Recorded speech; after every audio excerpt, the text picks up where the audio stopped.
సందేహాలుంటే I want to use this session as a question answer session. Rather than somebody giving a samiksha of what he said, I'll ask some questions and I'll pinpoint a person name and they can open and answer me. ఇక్కడ నివృత్తే సర్వదుఃఖానాం ఈశానః అన్నారు. ఈశానః అంటే ఈశ్వరుడు. ఈశ్వరుడు అంటే కారణ శరీర ఈశ్వరుడు అని కాదు, ప్రభువు అని అర్థం. అంటే ఒక శాసించేవాడు. ఎందుకు సర్వదుఃఖానాం నివృత్తే అన్నారు?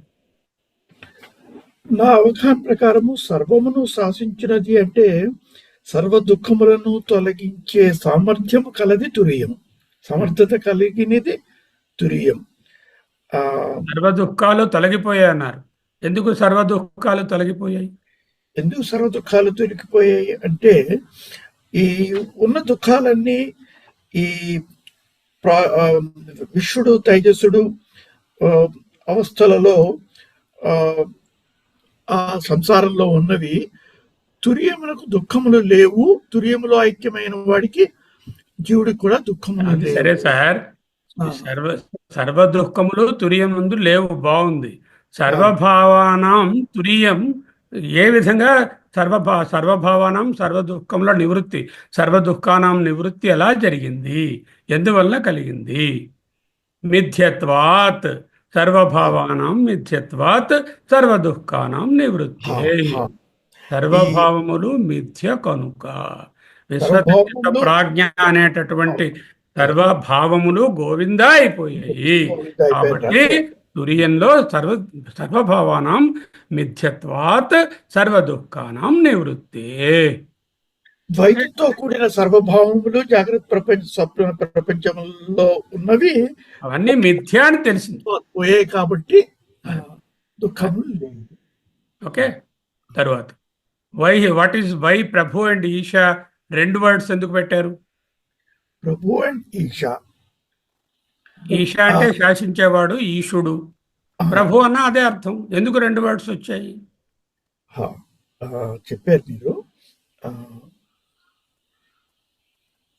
ప్రభు అంటే సర్వ దుఃఖాలను తొలగించేటటువంటి సమర్థత కలవాడు.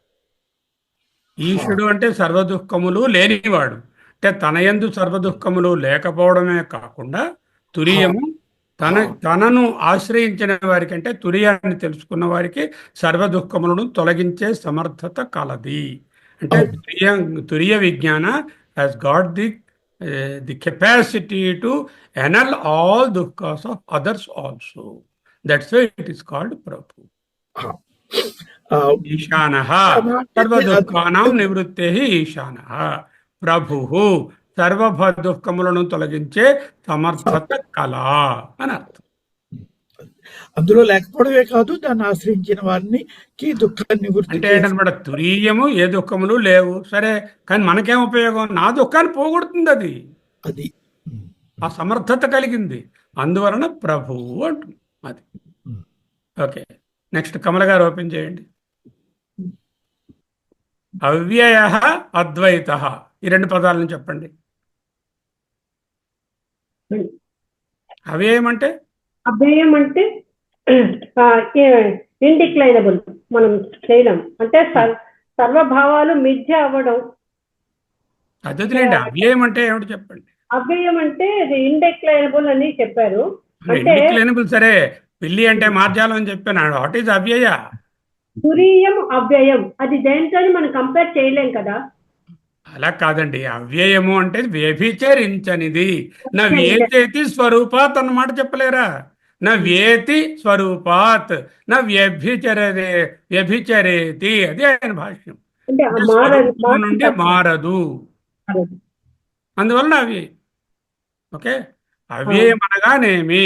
నా వ్యతి స్వరూపాత్ నా వ్యభిచరేతి ఇది. తన స్వరూపము నుండి వ్యభిచరించదు.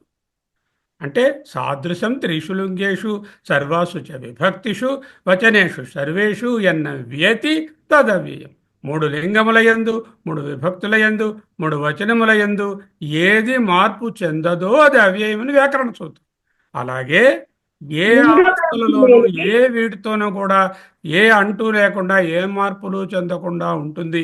తన స్వరూపమైనటువంటి సచ్చిదానంద స్వరూపము నందే ఉంటుంది కాబట్టి అవ్యయము. లింగ భేదం లేనిది కైవల్య స్థితి తురీయము అవ్యయము అని చెప్పి ఆ, అది ఈ అవ్యయము అద్వైతము ఎలా కనెక్ట్ చేస్తారు?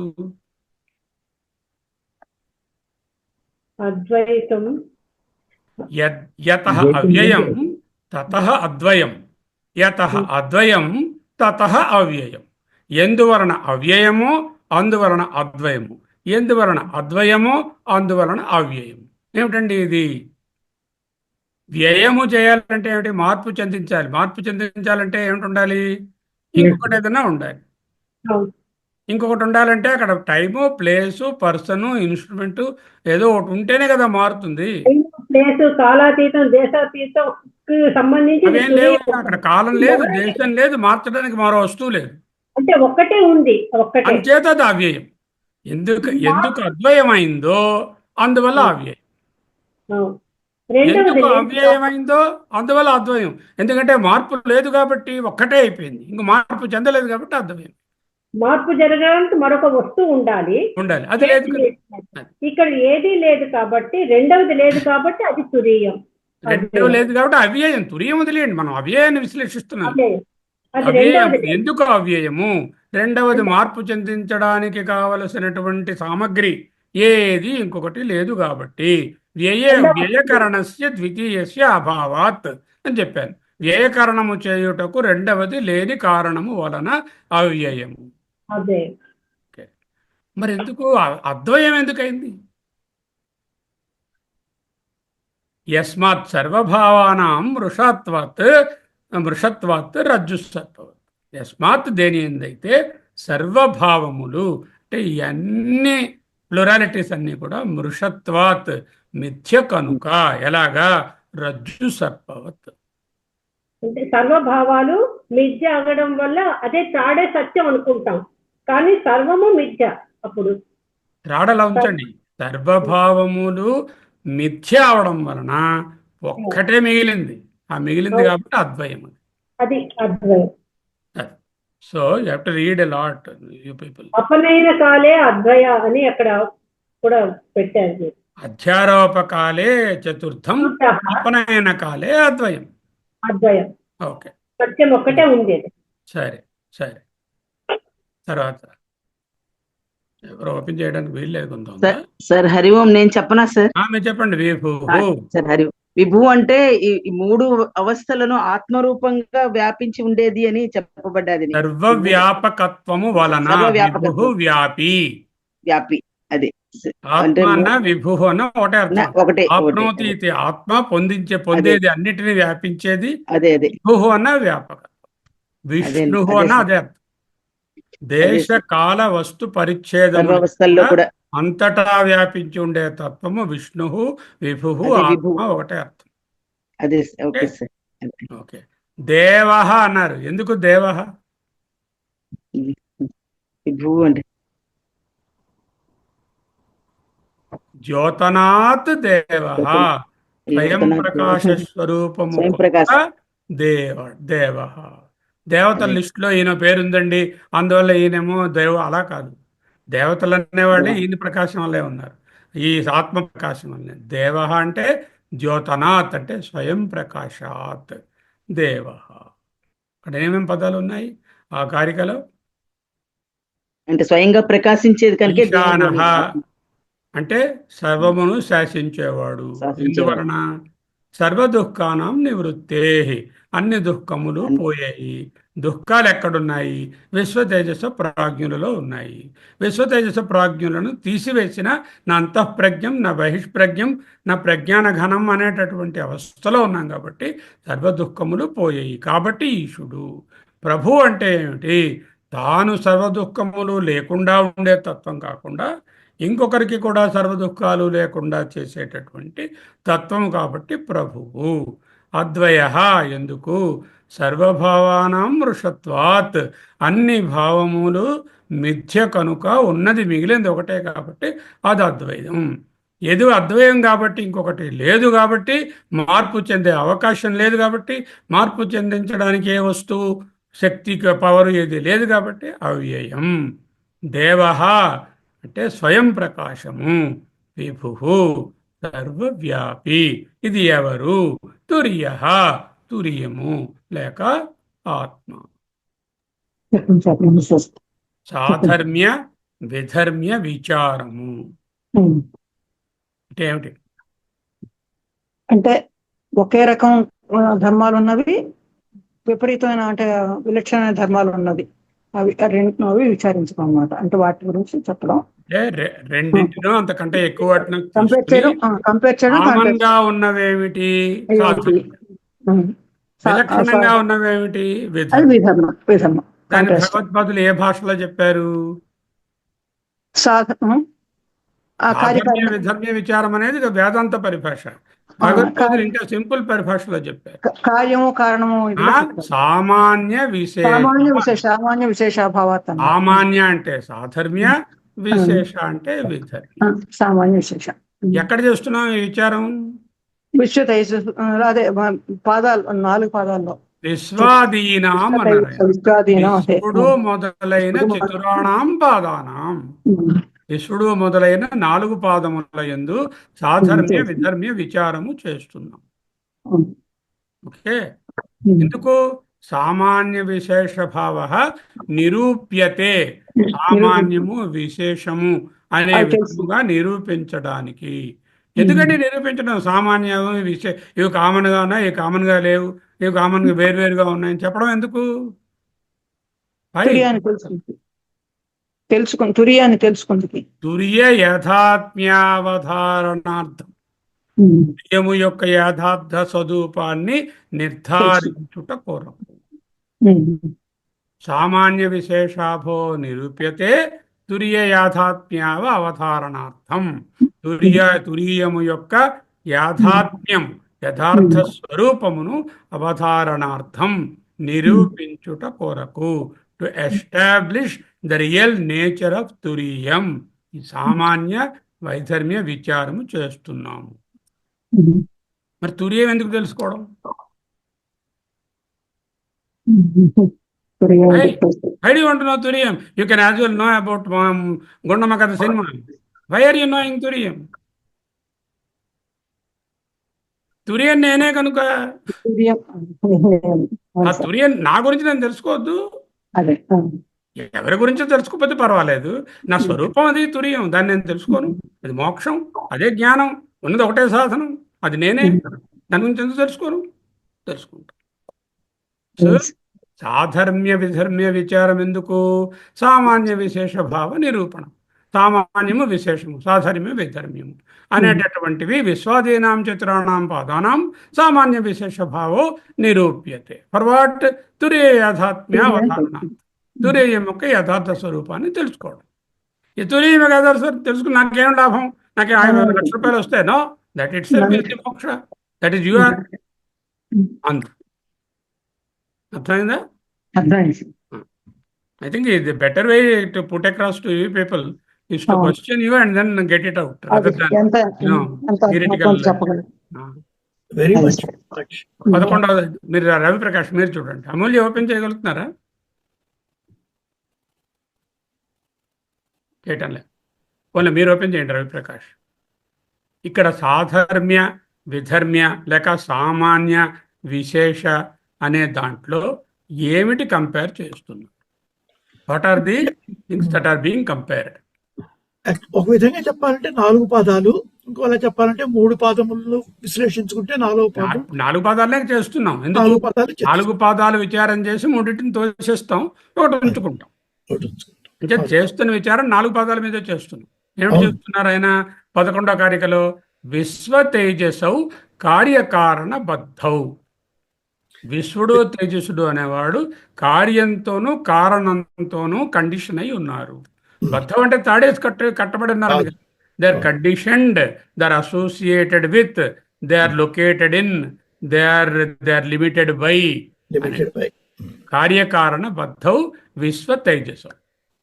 మరి 2 అయిపోయారు. ఇంకొకడు ఉన్నాడు, 3వవాడు ప్రాజ్ఞ కారణబద్ధస్తు. కారణబద్ధుడు. కార్యస్య నా ఈజ్ నాట్ కార్యబద్ధ, ఈజ్ ఓన్లీ కారణబద్ధ. బట్ తురియం, వాట్ ఇస్ తురియం? ఏదీ లేదు. ద్వౌ తౌ, రెండూ లేవు. ఈ 2 ఏ రెండు? కార్యకారణాలు రెండు. తుర్యం నందు నా సిద్ధ్యత లేవు. ఓకే, ద విచార is about the 4 padas. The first 2 padas have both కార్య అండ్ కారణ. ద థర్డ్ పాద నో కార్య, ఓన్లీ బీజ స్టేట్, ఓన్లీ కారణ. The fourth state, we can't call it as fourth state. The turiya state is దౌతౌ తురియేన సిద్ధ్యత. ఇందులో రెండు కార్యము లేదు, కారణం. ఇలాంటి విశ్వంలో 2 కార్యములు ఉన్నాయి, ఒక కారణంతో పాటు అని కూడా చెప్పారు. అది నౌ కమల గారు ఇప్పుడు ఆయన చెప్పారు, ఒక మాట చెప్పారు. విశ్వనియందు తేజస్సునయందు కార్యములు ఏవి, కారణమేమిటి? ఇప్పుడు విశ్వడు తేజస్సుడు కామన్ గా ఉన్నారు అంటే స్థూల సూక్ష్మ శరీరాలు, అంటే ప్రోడక్ట్ ఫలం అన్నమాట వాళ్ళది. అంటే కారణ శరీరం ఫలం కాదు, అది బీజమే అక్కడ అవుతుంది. రెండోది ఇప్పుడు కారణ శరీరం అంటే ఏంటంటే ఇప్పుడు మీరు ఎక్కడికి వెళ్ళిపోతున్నారు, ప్రశ్న అర్థం చేసుకోండి. విశ్వడు తేజస్సుడు వీనిలో 2 ఉన్నాయని చెప్పాం, కార్యము కారణము. కార్యం ఏమిటి, కారణం ఏమిటి ఇందులోని? ఇప్పుడు కార్యాలంటే ప్రోడక్ట్ అవుతుంది. ఇప్పుడు కారణ శరీరం విశ్వడు అంటే 2 కార్యాలు, ఒక కారణం. అంటే జాగ్రత్త స్వప్నాల్లో ఉంటారు కదా, 2 అనుభవాలు ఉంటాయి. జాగ్రత్త అనుభవాలు కార్యాలు, అలాగే స్వప్నానుభవాలు కార్యాలు ఉంటాయి కదా. వీడికి ఏం తెలుస్తుంది? స్వప్నం గురించి తెలుస్తుంది, జాగ్రత్త గురించి తెలుస్తాయి. కాబట్టి 2 కార్యాలను వాడు అనుభవిస్తున్నాడు. అంటే జాగ్రత్త అనుభవాలు బహిష్ప్రజ్ఞని కలిగి ఉన్నాడు, అంతఃప్రజ్ఞను కూడా మెమరీగా పెట్టుకుని ఉన్నాడు వాడు. కాబట్టి 2 కార్యాలు ఉన్నాయి. మరి వీటిలో కారణం ఎలా ఉంది? కారణం ఎలా ఉందని ఎలా చెప్తాం? కారణం అంటే ఏంటి? కారణం అంటే బీజం అంతర్లీనంగా ఉంటుంది కదా, అది మనకంటే తేజస్సుడికి ఒక కార్యం ఉంది. ఏ నిద్రావస్థ నుంచి అయితే మెలకువ వచ్చి విశ్వడు అయ్యాడో, అంటే ఏ కారణం నుంచి కార్యం అయ్యాడో, ఆ కార్యం అంతా వ్యాపించి ఉంటుంది. కాబట్టి ఆ బీజంగా ఉన్నటువంటి ప్రాజ్ఞునిలోనున్న అగ్రహణము ఇక్కడ కూడా వీళ్ళ వ్యాపించి ఉంది. అందువలనే వీడు పరమాత్మను తెలుసుకోలేకపోతుంది. వీడిలో అగ్రహణం ఉంది అంటే కార్యం ఉంది, కారణం ఉంది. కారణం ఉంది అంటే అజ్ఞానం ఉంది. అజ్ఞానం ఉన్నది, పరమాత్మ తెలియడం లేదు అంటే ఆ నిద్రలో ఉన్న అజ్ఞానం కంటిన్యూ అయింది. ప్లస్ కొత్తగా వీడికి అన్నెసరీ కన్ఫ్యూషన్స్ వచ్చేసాయి. నేను పలానా వాడిని కార్యాలతో కన్ఫ్యూషన్. ఓకే, అండ్ తేజస ఆర్ ఏ కాంబినేషన్ ఆఫ్ కారణ అండ్ కార్య. కారణ ఈజ్ ది అజ్ఞాన, కార్య ఈజ్ ది అధ్యాస. అజ్ఞాన అధ్యాసల కాంబినేషన్ వీడు. తేజస్సులో ఎన్ని కార్యాలు, ఎన్ని కారణాలు ఉన్నాయి? తేజస్సులో ఒక కార్యము, ఒక కారణం ఉంటుంది. ఎందుకు కార్యము? వాడికి జాగ్రత్త అనుభవం వాడికి లేనే లేదు. జాగ్రత్త అనుభవం లేదు, స్వప్న ప్రపంచం, స్వప్న అనుభవం ఉంది, స్వప్న కార్యాలు కనిపిస్తున్నాయి వాడికి. అంతర్లీనంగా ఆత్మ నేను పరమాత్మ అని వాడికి తెలియటం లేదు. అంచేత అజ్ఞానం అనే కారణం అలాగే ఉంది. ఒకటే ఉంటుంది, ఒక కార్యం ఒక కారణం ఉంటుంది. కారణం ఎందుకు ఉన్నది అంటే అజ్ఞానం అనే కారణం అలాగే ఉంది కదా, అది వాడికి తెలియలేదు కదా. స్వప్నంలో ఆత్మను వాడికి తెలియట్లేదు కదా. ఓకే, తేజసౌ కార్యకారణబద్ధౌ ప్రాజ్ఞః కారణబద్ధః తౌ ద్వౌ తురియే న బద్ధః. తురియం బద్ధుడు కాడు. మీరు రండి నాగరత్నం గారు, 2 పదాలు చెప్పుకున్నాం. అన్యథా గ్రహణము, అగ్రహణము. వాట్ ఈజ్ అన్యథా గ్రహణం, వాట్ ఈజ్ అగ్రహణం? అగ్రహణం అంటే తెలుసుకోలేకపోవడం. అరే దేన్ని తెలుసుకోలేకపోవడం? ఆత్మ తుర్యాన్ని తెలుసుకోలేకపోవడం. స్వరూప అజ్ఞానం, స్వరూప జ్ఞానం. దేన్నైనా తెలుసుకోలేకపోవడం, పదాలు తెలుసుకోలేకపోవడం. వాళ్ళు పక్క వాళ్ళు అద్దెంత ఇచ్చారో తెలుసుకోలేదు, అదే అగ్రహణం. అగ్రహణం అంటే స్వరూప అగ్రహణం. స్వరూప అగ్రహణం, స్వరూపాన్ని తెలుసుకోలేకపోవడం. అదర్వైజ్ కాల్డ్ స్వరూప అజ్ఞానం. స్వరూప అజ్ఞానము లేక అగ్రహణము ఈస్ కాల్డ్ నాన్ కాంప్రిహెన్షన్. దాన్ని అజ్ఞానం అంటాం. సింపుల్ గా చెప్పాలంటే స్వరూప అజ్ఞానం అన్నా అదే అగ్రహణం. అజ్ఞానం క్వాలిఫై చేయకపోతే వాడు అజ్ఞానంలో ఉన్నాడంటే దాని అర్థం ఏంటి? చదువుకోలేదని కాదు, స్వరూపాన్ని తెలుసుకోలేదు అని. అన్యథా గ్రహణం అంటే తప్పుగా తెలుసుకోవడం, అదే స్వరూపాన్ని తప్పుగా తెలుసుకోవడం. అన్యథా గ్రహణం అంటే తప్పుగా తెలుసుకోవడం అంటే ఉన్నది తెలుసుకోకుండా వేరేగా తెలుసుకోవడం. అంటే నా స్వరూపం తెలియలేదు సరిగదా, నేను ఫలానా శర్మ, నాగరత్నం, రవిప్రకాష్, ఇంకా రవికుమార్ నామరూపాలతో అనుకుంటూ దానికి సంబంధించినట్టుగా వ్యవహరిస్తున్నా. అదే ఉపాధితో తాదాత్మ్యం చెందుతూ ఉపాధి నామరూపాలతో తాదాత్మ్యంతో వేరేదో అనుకుంటున్నాను. అసలు అది. నేనెవరో తెలియలేదు, అదొక తప్పు. నేను వేరేదో అనుకోవడం అంతకన్నా పెద్ద తప్పు. ఇంకోటి అనుకుని నామరూపాలతోటి అదే అనుకుని వేరేగా అనుకోవడం తాదాత్మ్యం చెందడం. అన్యథా గ్రహణం అది. అంటే విశ్వ తేజస్సులలో 2 తప్పులు ఉన్నాయి, పెద్ద దోషాలు. ఏమిటి? ఒకటి అగ్రహణం, స్వరూపం తెలియలేదు. 2 మిస్టేక్ అనే ఐడెంటిటీ విత్ ద అదర్స్, అన్యథా. అన్యథా గ్రహణం 2 ఉన్నాయి. మరి ప్రాజ్ఞుడుగా ఉంటాను రాజులుగా ఉంటే అన్యథా గ్రహణం లేదు, లేదు. గ్రహణం ఎందుకు మాత్రం లేదు? అదిలో గాఢ నిద్రలో ఏమి తెలియదు కాబట్టి అంటే ప్రజ్ఞాన ఘనం ఎందుకు తెలియలేదు? ఇంద్రియాలు మనస్సు ఉపరమించాయి కాబట్టి. అన్ని కంచన కామం కామయతే నా కంచన స్వప్నం పశ్యతి. అంచేత ఏమీ తెలియదు. అంచేత వాడికి అన్యథా గ్రహణం లేదు. మరి అగ్రహణం మాత్రం ఉంటుంది, అగ్రహణం మాత్రమే ఉంటుంది. అంటే స్వరూపాన్ని అంటే వాడు అజ్ఞానం అలాగే ఉంది. వాడు ఆత్మ వాడికి తెలియలేదు. నిద్రలో కూడా పొద్దున లేచాక నువ్వు ఎవర్రా అంటే నేను శర్మ అంటున్నాను. నాకు ఆత్మ తెలిసిపోతే పొద్దున్న లేచాక రాత్రి నేను ఆత్మ తెలిసిపోయింది, నాకు పొద్దున లేచాక నేను ఆత్మ అంటలేదు. దాని మరి నిత్యాస రోజు గంటన్నర కూర్చోవాల్సి వస్తుంది. అరగంట రోజు 190 ఇప్పటికి. ఆయన అప్పటికి ఇంకా తెలియట్లేదు.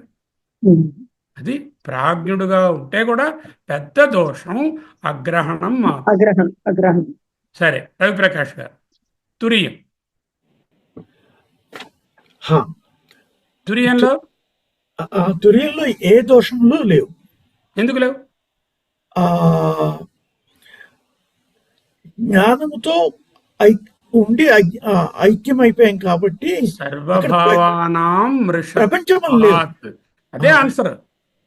చెప్పండి. సర్వభావానాం సర్వదుఃఖానాం నివృత్తి సర్వభావానాం మృషత్వాత్. వాట్ ఇస్ జ్ఞాన? జ్ఞాన ఇది సర్వభావానాం మృషత్వాత్. ఏ విశ్వ తేజస ఈ ప్రమాత్మ ప్రమేయ అనుభవాలు ఏమున్నాయో అవన్నీ పనికి మానేవి, మృష, మిథ్య, ఉండిపోయేవి, స్వతంత్ర ప్రతిపత్తి లేనివని తెలుసుకున్నాడు కనుక సర్వ దుఃఖ నివృత్తి, అన్న దుఃఖములు పోయేయి. కాబట్టి తురియంలో నేను ఆత్మ కాదు అనేటటువంటి అగ్రహణము లేదు, నేను పలానా రవిప్రకాశు అనేటటువంటి అన్యథా గ్రహణము లేదు. కాబట్టి అన్యథా గ్రహణము, అగ్రహణము లేనటువంటి, ఏ దోషాలు లేనటువంటి ఏదంటే నిర్మలం అంటున్నాం. అంటే ఏ దోషాలు లేనటువంటి నిష్క్రియం, నిరవయవం, నిష్కలం, ఏకం, అద్వయం, సత్యం, జ్ఞానం, అనంతం, సారం, చైతన్యం, సాక్షి, తురియం, దోషరహితం, సకల దోషరహితం, సర్వదుఃఖ నివృత్తి. అంతేకాకుండా సర్వభావానాం మృషత్వాత్. ఏ భావములు లేవు, ప్రపంచములు లేవు, అసలు ప్రపంచముల గురించిన భావములు లేవు, మృష అంతే. దాని వలన నేను పలానా జాతివాడిని, నేను పలానా వర్ణము బ్రాహ్మణుడిని, నేను పలానా జెండరు మేలు, పలానా కులము, పలానా మతము, పలానా భాష, పలానా దేశము, ఇంకా చెప్పలేనటువంటి ఎన్నో అధ్యాసాలు ఉన్నాయి. ఈ అధ్యాసాలన్నీ పోయాయి. అంటే అజ్ఞానం అనేటటువంటి అగ్రహణము లేదు, ఫలానా అనేటటువంటి సవిశేషాలతో మెర్జ్ అయిపోయినటువంటి తాదాత్మ్యం చెందిన అధ్యాసలు లేవు కనుక అగ్రహణము అన్యథాగ్రహణము లేదు. బాగుంది. ఈ సెషన్ వల్ల కొంచెం రీఎన్ఫోర్స్ అయింది, చక్కగా రీఎన్ఫోర్స్ అయింది, చాలా బాగుంది. ఇదే కంటిన్యూ చేయండి సార్. ఏవో కారణం అనకుండా ఆయన ఏంటంటున్నారు, అగ్రహణము కార్యానికి ఈక్వలెంట్, అన్యథాగ్రహణము కారణానికి ఈక్వలెంట్. అగ్రహణము కాజు, అన్యథాగ్రహణము ఎఫెక్ట్. అగ్రహణము బీజం, అన్యథాగ్రహణం ఫలం. అగ్రహణము ప్రొడ్యూసర్, అన్యథాగ్రహణము ప్రోడక్ట్. బాగుంది. So you have to write like this and then do manana on that.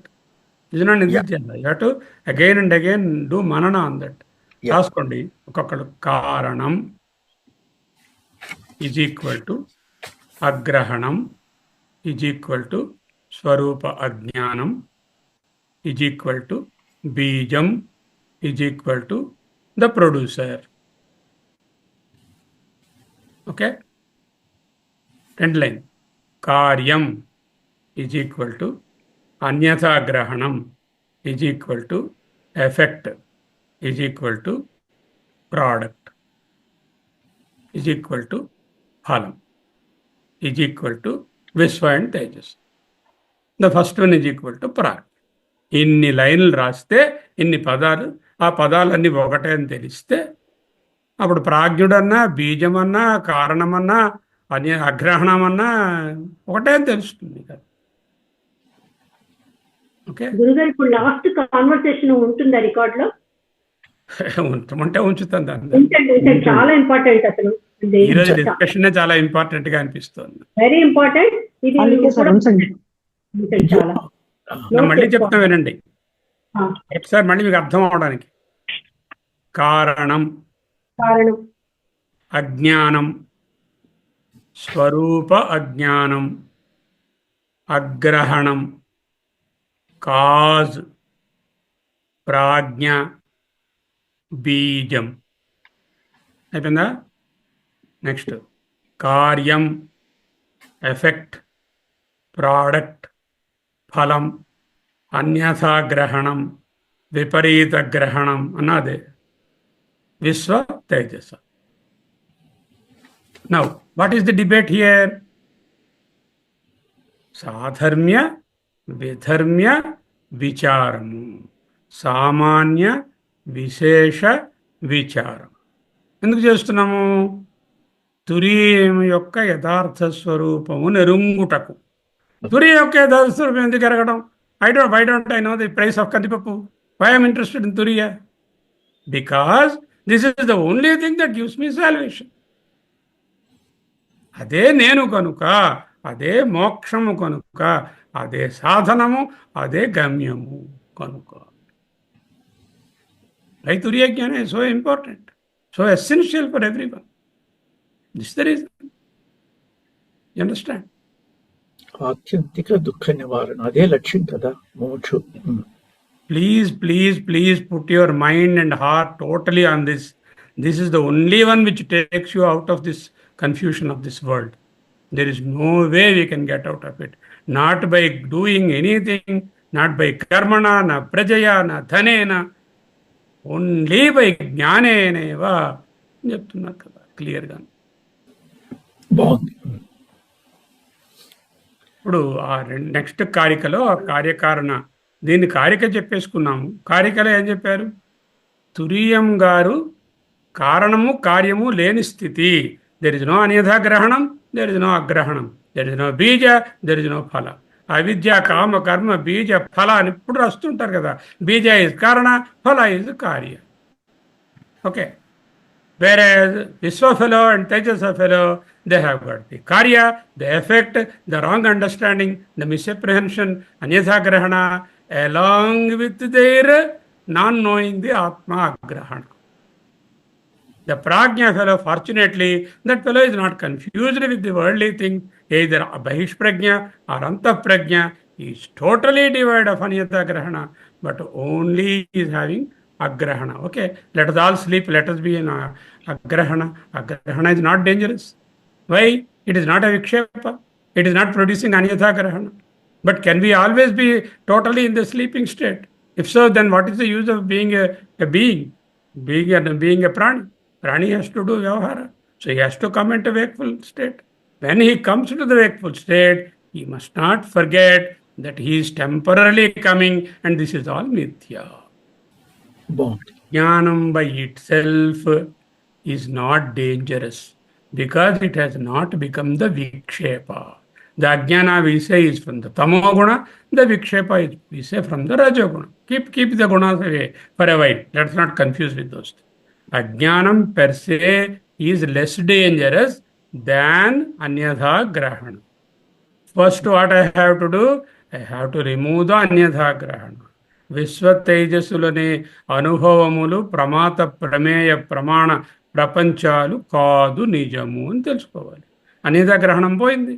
అనిద గ్రహణం పోతే ఇవన్నీ తీసేస్తే మిగిలింది ఏమిటి? అద్వయ బ్రహ్మము. అదే గ్రహణము. ఆ గ్రహణం కూడా పోయింది.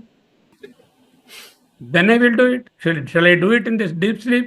No, deep sleep you don't know anything. You cannot do. May I do in this less sleeping Swapna state? Absolutely not possible. Swapna state is only Mano Nirmitam. You cannot do anything. You cannot think or act.